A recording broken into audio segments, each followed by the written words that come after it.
여러분 평안하십니까? 오늘도 말씀과 함께 주님의 은혜 가운데 거하시기 바랍니다. 오늘부터 미가 말씀을 보도록 할 텐데요. 오늘은 미가 서론입니다. 미가는 남왕국 유다를 향해 메시지를 전한 선지자입니다.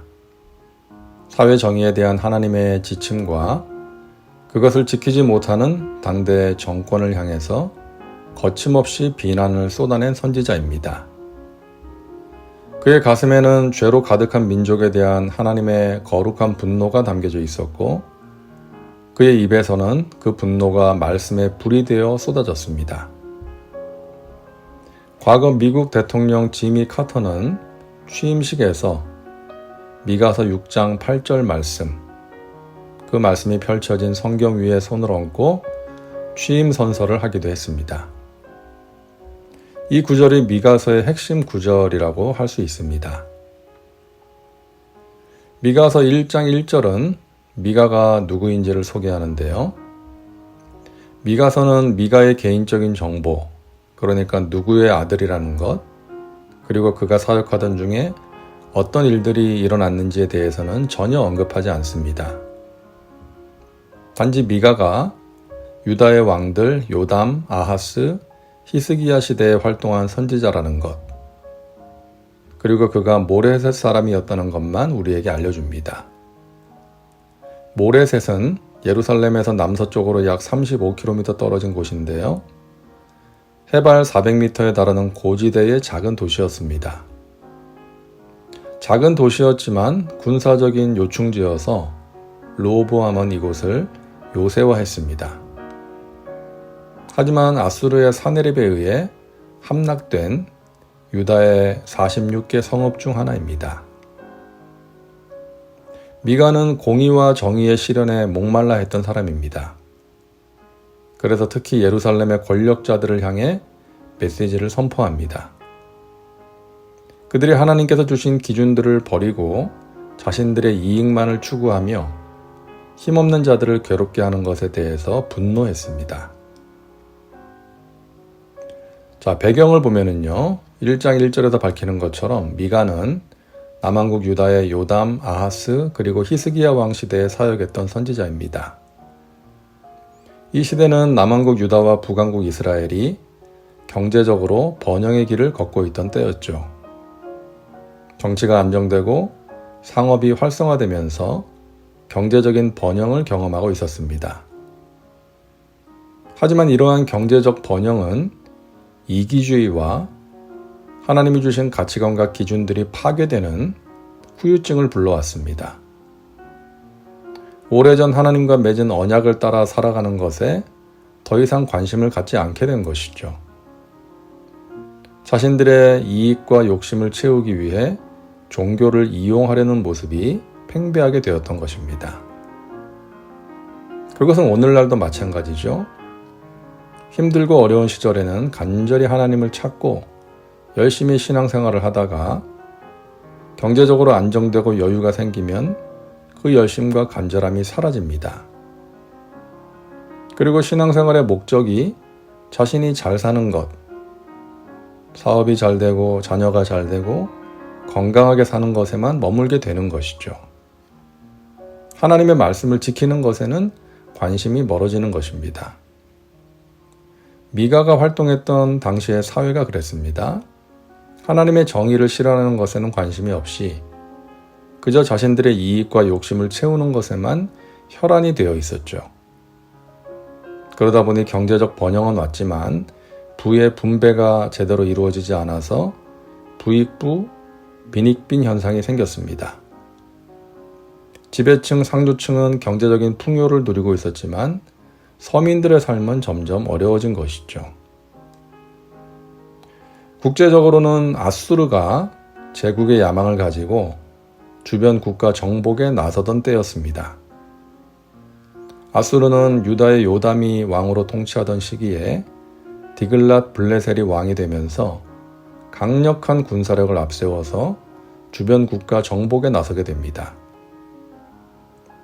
그런 아수르에게 위협을 느낀 북이스라엘과 시리아가 반아수르 동맹을 맺고 남유다의 왕 아하스에게도 동맹에 함께할 것을 요구합니다. 그러나 아하스는 그들의 요구를 거부하죠. 그러자 이스라엘과 시리아 연합군은 유다를 침공합니다. 예루살렘이 포위된 상황에서 아하스는 이사야 선지자의 권면을 무시하고, 그러니까 하나님을 믿고 의지함으로 위기를 돌파하려 하지 않고 아수르에게 도움을 청합니다. 많은 돈을 아수르 왕에게 보내서 예루살렘을 포위하고 있는 이스라엘과 시리아 연합군을 물리쳐 줄 것을 부탁한 것이죠. 아하스의 이런 부탁은 아수르에게는 좋은 기회가 되었습니다. 큰 돈도 받고 또 자신들에게 반기를 든 이스라엘과 시리아를 칠 수 있는 명분도 얻게 된 것이니까요. 결국 이 일로 인해 아수르는 가나안 지역 나라들의 정치에 깊이 관여하게 되고 그들에게 도움을 청했던 유다의 여러 지역도 차지하게 됩니다. 이때부터 유다는 100년 후에 바벨론이 강력한 나라로 부상할 때까지 아수르에게 시달리게 됩니다. 그리고 이스라엘도 얼마 후에 아수르에게 멸망당하게 되죠. 유다의 왕 아하스는 노골적으로 아수르의 신들을 섬겼고 자신의 아들을 불에 태워서 제물로 바치는 그런 이교적인 행위도 마다하지 않았습니다. 왕이 그런 짓을 하니 나라가 어떻게 되었겠어요? 그나마 다행인 것은 아하스의 아들 히스기야가 왕이 된 후에 아버지의 악한 일들을 버리고 지속적으로 종교 개혁을 실시하였다는 것이죠. 이런 혼란스러운 시대가 미가가 사역했던 시대였습니다. 자, 미가서의 메시지를 보면은요, 앞에서 말씀드린 것처럼 미가는 사회 정의에 대한 하나님의 말씀을 선포하면서 그것을 외면하고 지키지 않는 당대 정권에 대해 거침없는 비난을 쏟아냈습니다. 그리고 그 비난의 결론은 하나님께서 심판하신다는 것이었죠.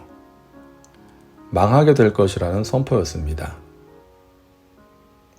미가서에는 다른 선지서들에서 볼 수 있는 권면이나 가르침이 보이지 않습니다. 예를 들면 죄를 버리고 야훼께로 돌아오라, 그리하면 용서하시리라, 이런 메시지가 없는 거예요. 아마 죄의 심각성과 임박한 심판을 부각시키기 위해서 그런 메시지가 빠진 것 같습니다. 미가는 재앙의 모든 1차적인 책임이 정치, 사회, 종교, 지도자들에게 있다고 주장합니다. 작은 시골 마을 출신인 미가가 예루살렘에 와서 본 것은 지도층의 부패와 타락이었습니다. 그리고 서민들의 고통이었습니다. 그래서 미가는 권력을 남용하는 자들에게 분노의 메시지를 쏟아냅니다. 너희가 그렇게 살면서 하나님께 아무리 많은 제물을 드린다고 한들, 그렇게 서민들의 피를 빨아먹은 제물을 드린다고 한들 하나님께서 그것을 받으시겠느냐? 너희의 죄에 대해 반드시 하나님께서 심판하실 것이다 라는 메시지를 선포합니다. 마지막으로 계율을 보겠습니다. 1장과 2장은 심판에 대한 선언과 심판을 받을 수밖에 없는 이유, 그리고 남은 자들의 회복에 대한 약속이 기록되어 있고요. 3장부터 5장은 예루살렘의 멸망과 궁극적인 회복에 대한 메시지입니다. 그리고 6장과 7장은 심판의 정당성과 구원에 대한 약속이 기록되어 있습니다. 자, 서론은 여기까지 하겠습니다. 기도합니다. 사랑과 은혜가 풍성하신 하나님, 오늘도 말씀과 함께 살게 하시니 감사합니다. 미가서 말씀을 통해 우리 자신과 또 이 시대를 향해 주시는 하나님의 말씀을 듣게 하여 주옵소서. 정의를 행하고 인자를 사랑하며 겸손히 하나님과 함께 행하는 저희들 되게 하여 주시옵소서. 예수님의 이름으로 기도하옵나이다. 아멘.